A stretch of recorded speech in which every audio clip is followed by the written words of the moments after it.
Whose career is a bigger disappointment, Juelz Santana or Lloyd Banks? I would say Juelz. So I have the opposite. With Juelz Santana, things happened to him under his growth. Whereas Lloyd Banks just was lazy Lloyd. Banks, I don't call a disappointment because I feel like he's doing it on his terms right now. Juelz, we wanted more from him. I think he wanted more for himself, but then he kind of just had this gray area that still doesn't make sense. So Juelz Santana, his studio got raided. This dispute with Cameron about, his deal with Def Jam. Lil Wayne goes to jail. Well, Lloyd Banks, the only problem was that 50 Cent just got on his nerves. So Juelz Santana had more obstacles. Lloyd Banks kind of had the red carpet rolled out. So all he had to do was record music, which he could do, but he kind of just didn't want more.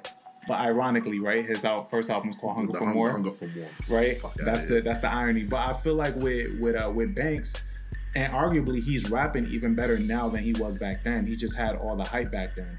Okay. Who wins in the verses? I think Banks wins. Yeah, Banks smashes him. Yeah, Banks wins. He has the better albums. He has a lot of the mixtape content that we just never got from Juelz. Juelz couldn't hold a verses with Banks without bringing in some Dipset. He has to use his Dipset verses. Banks Victory freestyle alone. Banks, I remember Banks had best of mixtapes. Yes. When he didn't even have his album out. Well, Lloyd Banks has his Jadakiss moment, and then you'll have Juelz Santana standing there again, and they'll be like, "You wonder how I got here." Yeah, it's gonna be real dark for. He better take that shit with Bleak.